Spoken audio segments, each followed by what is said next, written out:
It's time for us to invite our Chief Manager, BD, BPCL, with over 25 years of experience in the petroleum sector, mainly international trade, looking after the product trading and ship chartering, now looking after business development of bitumen.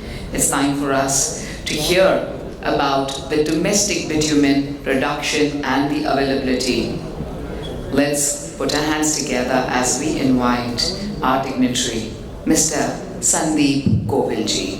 A wholehearted welcome to you, dear sir.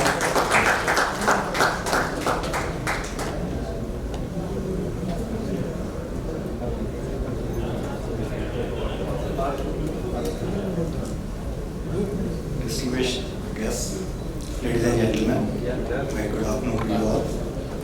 I will be talking briefly about BPCL, then domestic demand, and as a company, as a buyer, what we are looking from the vendors. So that will be the part of my presentation.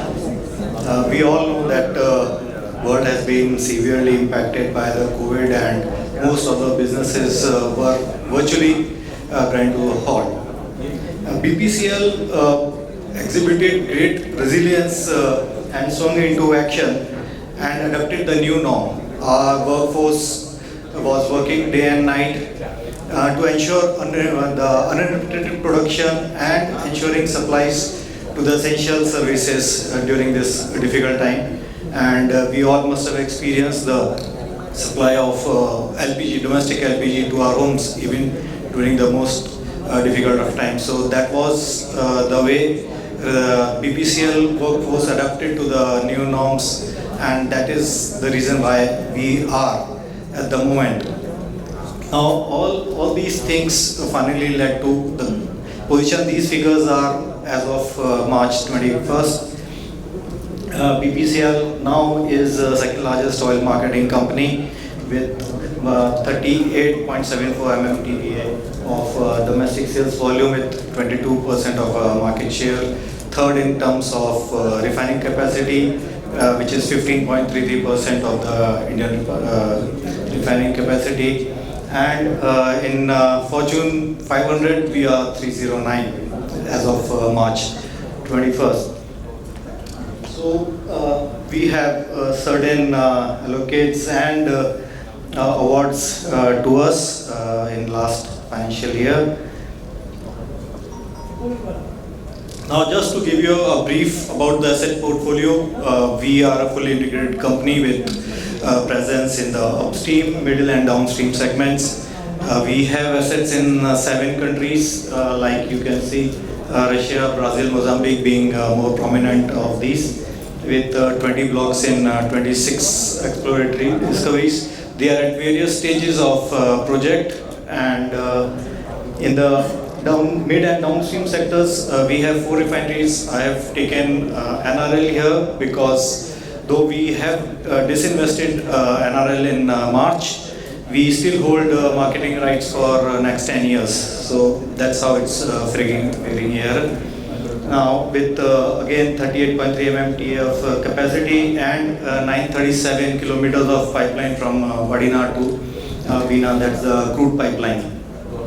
With we have 2 SPMs at Vadina and Kochi. Then the marketing infrastructure, pan-India, we have 80 retail depots, 54 LPG plants, aviation stations, tube belting plants and various joint ventures. Pipeline network again more than 2200 kilometers and growing, and which is having a rated capacity of 17.8 MMTPA. Now the distribution network, which is the key to our kind of marketing setup, we have more than 18,000 retail outlets and more than 6,000 LPG distributorships.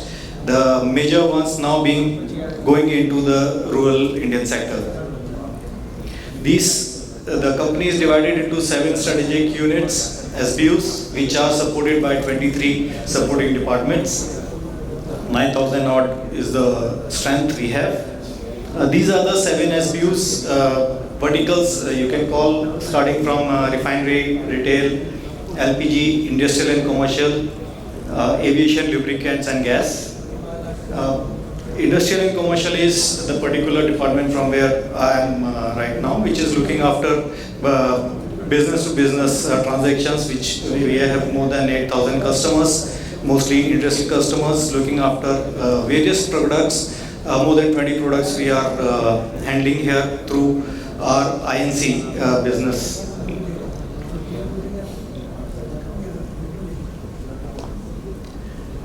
These are the locations of our refinery setups. As you can see, our flagship refinery in Mumbai, though rated capacity is 12 MMTPA, it is working much beyond that at 14.5 most of the time. Then Kochi is one of the largest refineries with 15.5 MMTPA. It is also most of them running 16 plus. Then Bina now we are fully taking over from Oman our shares, so this will be 100% owned by BPCL. That is also working at more than rated capacity. NRL obviously is now out of our hold except for the marketing rights. Then all the refineries are BS and IMO compliant now. And we have the flexibility of processing various types of crudes. In fact, we had a distinction of processing crudes from every continent in the world. So that has been something we are very proud of. Now coming back to this is the bitumen production levels, not much of change over the years. This includes the government as well as the private sector. Again, like you can see 5.5 MMTPA is the overall capacity as of now. In terms of percentage, we hold around 14% of the production capacity compared to IOC's again 47%, HPC around 20-21%. So that is the major portion as far as the production goes. And like Mr. Kershaw also touched upon that, we don't see much of expansion coming up by the petroleum oil companies in this particular segment as far as enhancement of the bitumen production capacity goes.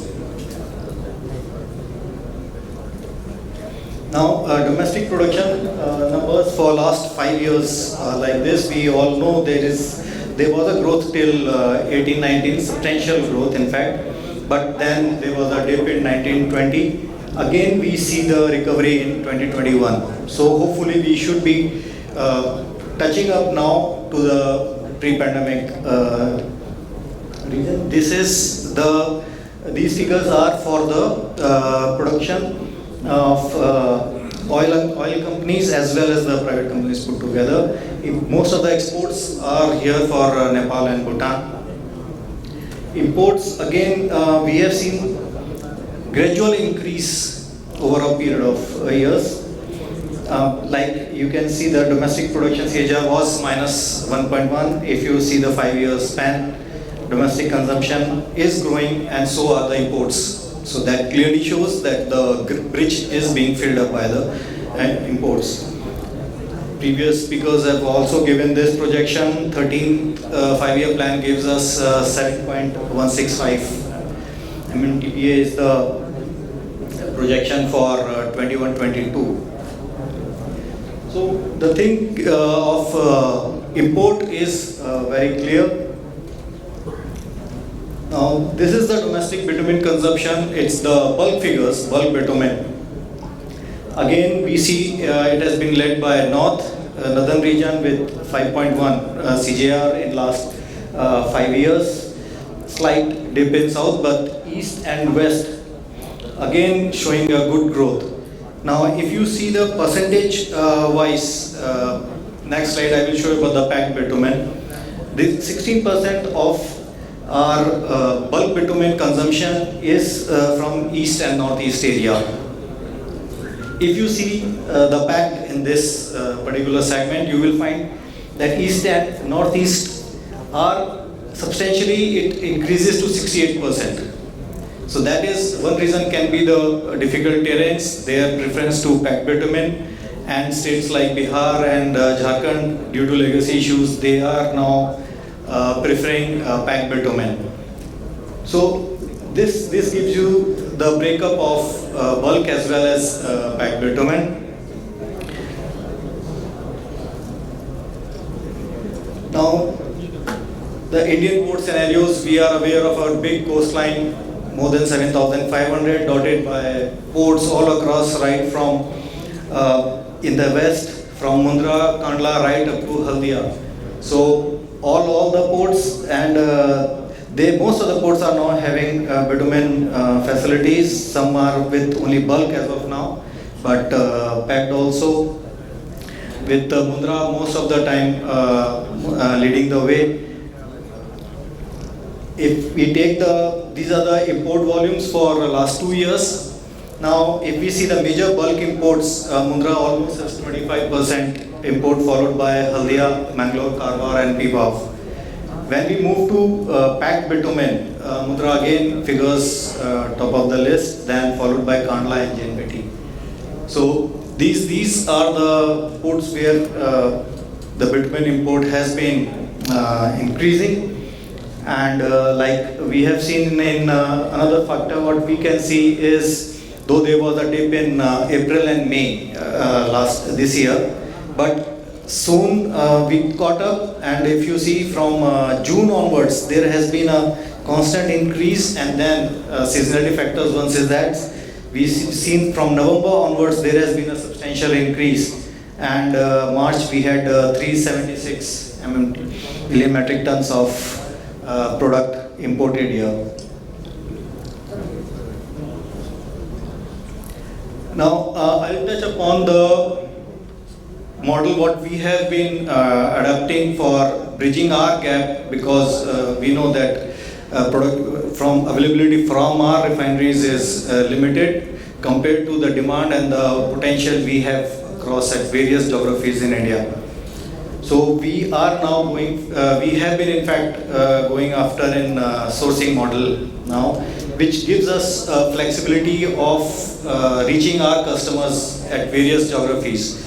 So like our main refineries, Mumbai and Kochi, are at a particular on the west coast of India. But if we have to cater to the markets in other parts, then we have adopted this sourcing model, and it's going on well. So these are the factors which are in fact helping us in catering to these customers in various areas. Strategic move important here is the distance, because of the supply point sources and the different distance between the markets. Sourcing model has been very helpful in catering to those customers which are in the faraway zones. So this has given us flexibility for placing the products to our customers at the right time as per their requirements, and also at the price. This is a snapshot of the whole process, how it has been, things have been identified and executed. Started with the right quantity and quality as per our demand projections. Then choosing the right partners through our tendering route. We have very strong parameters for analyzing and the partners, and I will touch upon that. What are the various factors we consider when we go for the tender, and the various things which have to be fulfilled by the party. That in that the infrastructure is playing a major role. Then the customer management, like I said, it is easier for us to cater those customers from the nearby areas. Then obviously vendor management in terms of various issues which crop up during the tenure, and normally we are going for 3 years plus contracts most of the time, and extending up to 5 years. So that gives a reasonably long period for us to do business with the parties. Then again, meeting the competition, being competitive in far-off areas, and again preparing for the sales. So this has been the continuous model what we have adopted. These are the expectations when we float the tenders. These are the points what we consider. Most safety again the paramount. Safety again is one of the first things what we normally cater to. The terminals, the operating practices, what are existing in the setup, then quality as per our specifications, and then assurance throughout the contract period that it will be available. Again, consistent availability. Dispatches, how the product is being received, handled in the storage tanks, and what are the discharge facilities available, and experience of the party. So these are the primary parameters. Then these are the eligibilities when we talk about the vendor. At least 3 years of experience with positive net worth, then past experience of handling petroleum products, and the agreement for or lease or owned storage tanks. The pricing is again based on the import parity. We have the formula for that, and what we basically look for is the consistent supplies, quality, because we have certain incidences where we had to reject the parcels because they were failing in quality. So that is something which we don't compromise on, and again the supply and the flexibility by the party of meeting our increasing demand during the peak season, how flexible they are in running their units to meet our some certain spikes in the demand. So these things are very critical when we form the tender and when we discuss all these things with the parties. So what we are looking for is the adequate infrastructure at ports for import and storage and handling of the product.